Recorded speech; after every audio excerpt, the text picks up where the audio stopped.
দেখেন ভাই, আমাদের এক পরিচিত ভাই, সবাই চেনেন। এই দেখেন কি করে সাইকেল স্কেটিং করতেছে।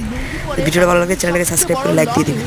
দিব 2 বছর আগে এক চাকায় আমি 9 মিনিট চালিয়েছিলাম, আর 2 বছর পরে জেনে আমি এক চাকায় কয় মিনিট চালাতে পারি আজকে আপনারা দেখবেন।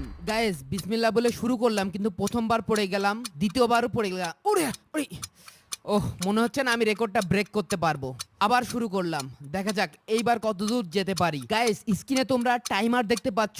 এখন আমি যত দূর পর্যন্ত এইভাবে এক চাকায় চালাবো তত দূর পর্যন্ত টাইম বাড়তেই থাকবে বাড়তেই থাকবে। এখন 12 সেকেন্ড পর্যন্ত হয়েছে। পাশে যে ছেলেটাকে দেখতে পাচ্ছ, এইটা মধ্যবিত্ত পরিবারের একটা সন্তান, তার খুব শখ স্কেটিং করা। তো গ্রামের মানুষ হিসেবে কিন্তু তার এই ট্যালেন্ট দেখে আমি মুগ্ধ হয়ে গেছি। আমার কাছে, ভাইয়া আজকে আমি একটা রেকর্ড করব, তুমিও আমার সাথে এইভাবে চালাও, সারা বাংলাদেশের মানুষ তোমাকে দেখুক। লুঙ্গি পরে এক চাকায় এইভাবে হুইলি দেওয়াটার প্রসেসিংটা আসলে খুবই জটিল।